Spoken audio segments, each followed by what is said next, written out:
बिस्मिल्लाहिर्रहमानिर्रहीम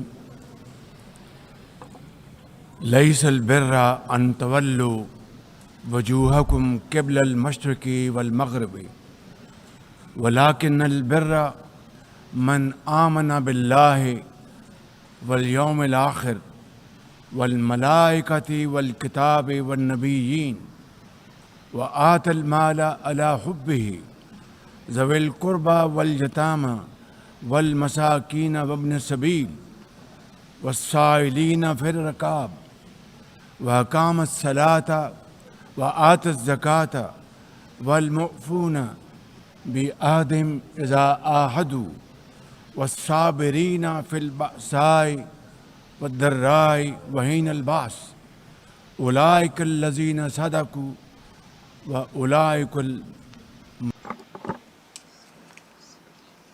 Those who believe in God are those on the side of good and not evil. Excellencies, ladies and gentlemen, Assalamu alaikum and a very good morning. I wish to congratulate Her Excellency Annalena Baerbock on assuming the presidency of the 80th session of the United Nations General Assembly. I also commend Secretary General Antonio Guterres for his bold leadership of the United Nations in testing times. Ladies and gentlemen, our world is more complex today than ever before. Conflicts are intensifying, international law is being brazenly violated, humanitarian crises are multiplying, terrorism remains a potent threat, disinformation and fake news undermine trust, climate change threatens our very survival, and more so countries like Pakistan. Today, multilateralism is no more an option. It is need of the hour. Excellencies, Pakistan's foreign policy, guided by the vision of Quaid-e-Azam Muhammad Ali Jinnah, is based on peace, mutual respect and cooperation. We believe in the peaceful settlement of disputes through dialogue and diplomacy. Last year, from this very podium, I had warned that Pakistan would act most decisively against any external aggression. Those words of mine proved true. I hope it didn't. But then that is destiny. When in May this year, my country confronted unprovoked aggression from our eastern front, the enemy came shrouded in arrogance. We sent them back in humiliation, delivering our bloody nose. Excellencies, India sought to extract political gains from a human tragedy by spurning my sincere offer of an independent international investigation into the Pahalgam incident. Instead, it attacked our cities and targeted our innocent civilians. When our territorial integrity and national security were violated, our response was in accordance with the right of self-defense under Article 51 of United Nations Charter. Our valiant armed forces, under the stellar leadership of Field Marshal Syed Asif Munir, mounted an operation of stunning professionalism, bravery and acumen, repulsing the enemy's attack under Air Chief Marshal Zahir Babar Sidhu. Our falcons took flight and etched their answer across the skies, resulting in 7 of the Indian jets turned to scrap and dust. A decisive response.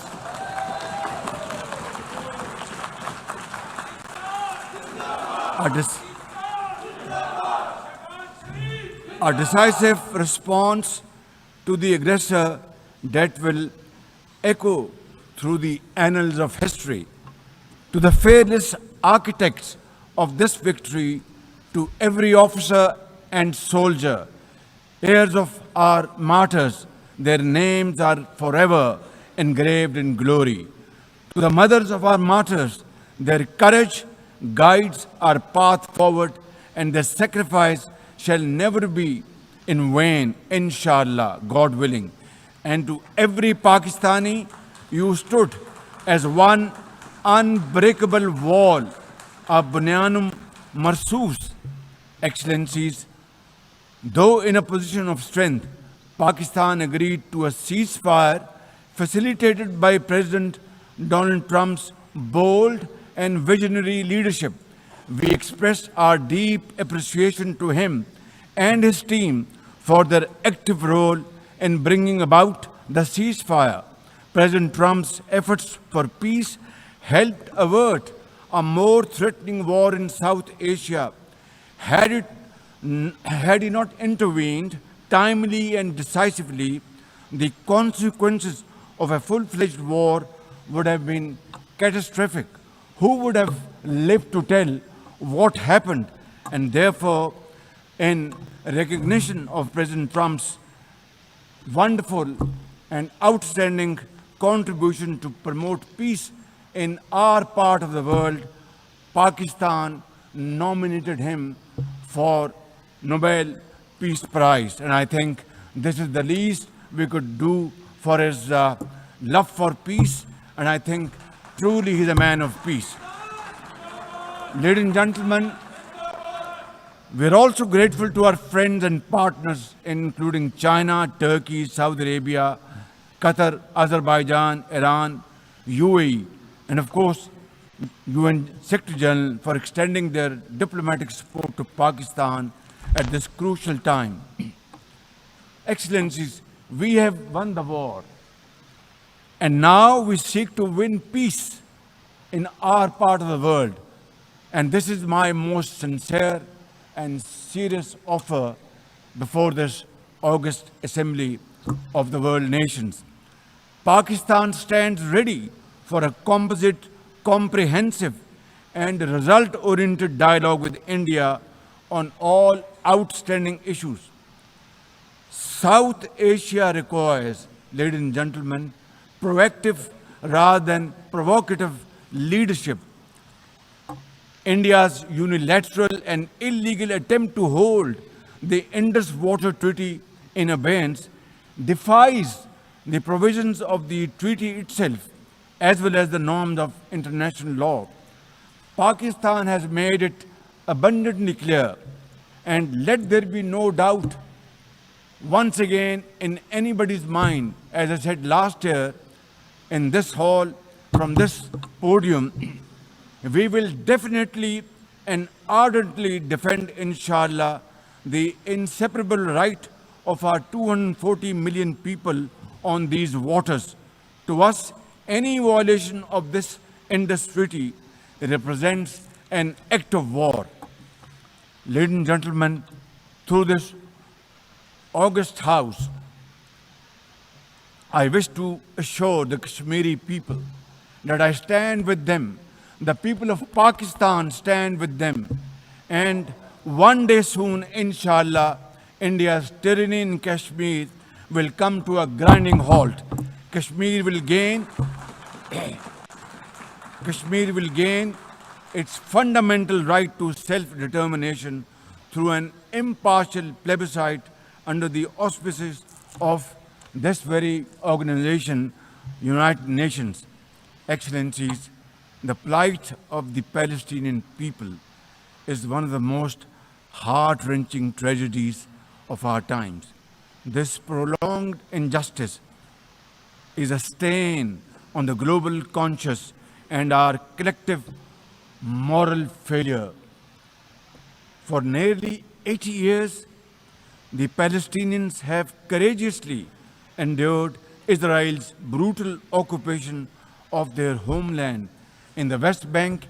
Each passing day brings new brutality, illegal settlers who terrorize and kill with impunity, and nobody can challenge them and question them. And in Gaza, Israel's genocidal onslaught has unleashed unspeakable terror upon women and children in a manner we have not witnessed in annals of history. In blind pursuit of its nefarious goals, the Israeli leadership has unleashed a shameful campaign against the innocent Palestinians, which history will always remember as one of its darkest chapters. But speak we must, Madam President, we must speak and speak loud and clear. Our words are too little, too late for Hind Rajab, a child, nay, a little baby. We have all heard her trembling voice on that phone call, which little Hind made as she struggled to stay alive under Israeli onslaught and atrocities. Can you imagine that little girl, Hind Rajab, as if she was our daughter? Can you imagine not having the compassion to spare her life? My agony and the agony of the entire Muslim Ummah, indeed, I think the agony of all the nations on the planet is that we failed Hind Rajab, and she will not forgive us in this world and the world hereafter. As they say, ladies and gentlemen, the smallest coffins are the heaviest to carry. I, for one, would know, for I too carried the tiny coffin of a 7-year-old Irtiza Abbas during the recent confrontation with India. He was only 6 years old. Therefore, we cannot and we must not fail these children of Gaza or any child anywhere in the world. We must find a path to a ceasefire now and just now. Pakistan firmly supports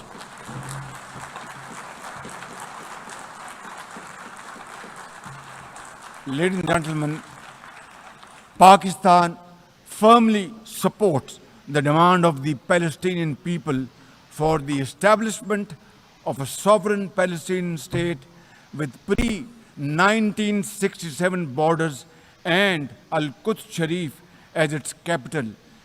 Palestine can no longer remain under Israeli shackles.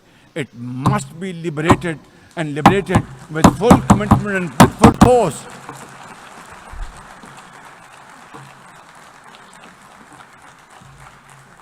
Excellencies, as far as Pakistan is concerned, we were among the first to recognize Palestinian statehood in 1988. And now we welcome the recognition of the state of Palestine by a number of countries recently around the globe, and urge others to also follow suit, because time and tide wait for none. We are further grateful for President Trump's timely initiative to invite Arab Islamic states 3 days ago here in this building for a consultative session at the United Nations. And I was also part of that consultative process. And I think, and I hope and pray to God that it has rekindled hope for a ceasefire in the nearest future, for which the credit must again be attributed to President Trump for this peace initiative. Excellencies, Israel's recent attack on Doha and its continued violations of the sovereignty and territorial integrity of numerous countries is reflective of its rogue behavior. Pakistan stands unwaveringly with our brothers and sisters in Qatar. We also support all efforts for a peaceful resolution of the we also support all efforts for a peaceful resolution of the Ukraine conflict in line with the UN Charter to end human sufferings and global turmoil caused by this protracted war. Madam President, Pakistan condemns terrorism in all its forms and manifestation. For over 2 decades, Pakistan has been at the front line of global counterterrorism efforts, having suffered over 90,000 people. We lost 90,000 people of our country, babies, children, mothers, sisters, brothers, elderly people, doctors, engineers, and also suffered economic loss of $150 billion. Please tell me, put your hand on your heart, that what can be a bigger manifestation of our commitment to fight terrorism and erase it not only from the face of Pakistan, but from the face of this global world. And I believe a man killed in New York is a man killed in Lahore, a man killed in Islamabad is a man killed in London. It's a global village. So I think unless and until terrorism is defeated hands down, this world will not be a peaceful place to live. And for that, Pakistan's sacrifices are probably the biggest around the globe. It must be respected and appreciated because we are a bulwark. Had these terrorists not been encountered by us, they would have been roaming on the streets of New York and London and God knows far east. So I think this is our humble contribution, not only for the people of Pakistan, but the people all over the world. Today we face externally sponsored terrorism, particularly from foreign-funded groups such as the TTP, Fitna al-Khawarij, Fitna al-Hindustan, BLA, and its Majid Brigade. Operating from Afghan soil, these groups are responsible for some of the most heinous attacks inside Pakistan, including the dastardly Jafar Express train incident earlier this year, which was, the train was hijacked and 400 people were kept for days and weeks. And mercifully, by Allah Almighty's grace, our armed forces and law enforcing agencies were able to recover them. Now, as an immediate neighbor and a brotherly country of Afghanistan, Pakistan has a direct stake in a peaceful Afghanistan. We believe that the key to development and prosperity lies in regional stability and connectivity. Pakistan continues to engage with all partners to extend humanitarian assistance, promote economic recovery, and encourage inclusive political framework in Afghanistan. The interim Afghan government must, however, uphold human rights, including women's rights. Above all, we expect that Afghan interim government to take effective action against terrorist groups and to ensure that Afghan soil is not used for terrorism against any country. Ladies and gentlemen, there must be no space for hate speech, discrimination or violence against any person or against any religion. Hate-driven ideologies such as India's Hindutva-driven extremism pose a danger to the entire world. While there is growing recognition of the dangers posed by Islamophobia, the imperative of effectively combating this menace can hardly be overemphasized. Pakistan welcomes the appointment of a UN Special Envoy to combat this scourge. Ladies and gentlemen, while we are confronted with the climate crisis, it demands the most urgent collective action.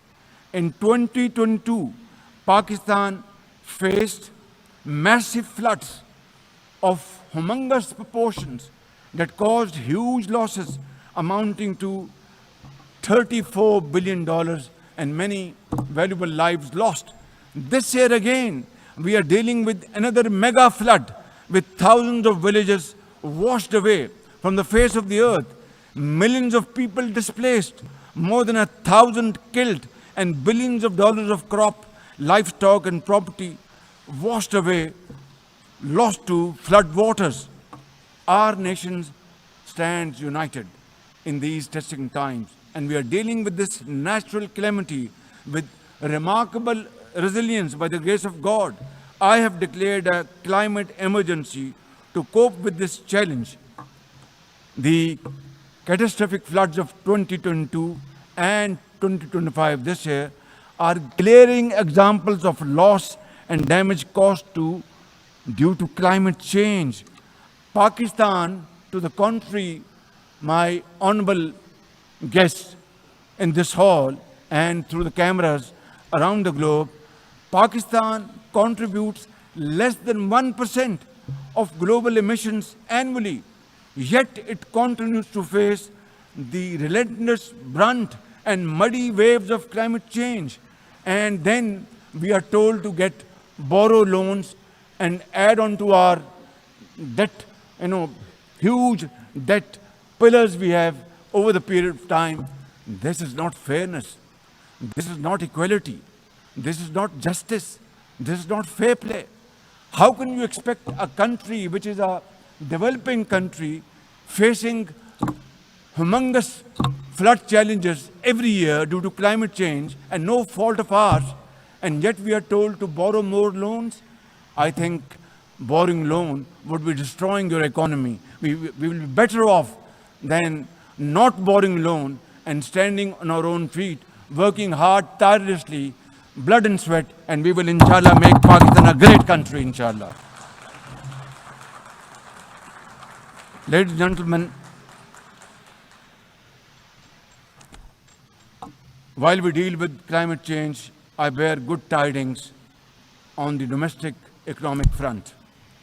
Socio-economic development and the welfare of our people are among my government's foremost priorities. We have successfully implemented deep-rooted structural macroeconomic reforms, modernized and broadened our taxation system, intensified efforts to mobilize productive investment, and embraced digitization, AI, and crypto as the tools of the future. Strategic partnerships, including our all-weather cooperation with China through the China-Pakistan Economic Corridor under President Xi Jinping's landmark Belt and Road Initiative, are contributors to our progress as I speak. I admire the vision and foresight of President Xi Jinping, whose recently launched Global Governance Initiative, along with other global initiatives, offers a comprehensive framework for a more just, fair, and inclusive development. Excellencies, as a non-permanent member of the UN Security Council, Pakistan is playing its constructive role in conflict prevention. The unanimous adoption of Resolution 2788 under our presidency of the Council has renewed our collective commitment to multilateralism, respect for the UN Charter, and effective implementation of UN Security Council resolutions. Excellencies, at the end, let me assure you that Pakistan will always stand for peace, justice, and development, for a revitalized United Nations, and for cooperative and multilateralism that is fair and inclusive and delivers for all. Therefore, let this 80th anniversary not simply commemorate history. Let us make history and chart a future for the next 80 years with these United Nations as enduring hope for global good. Let us truly strive to become better together. Thank you very much. United Nations, long live. God bless you.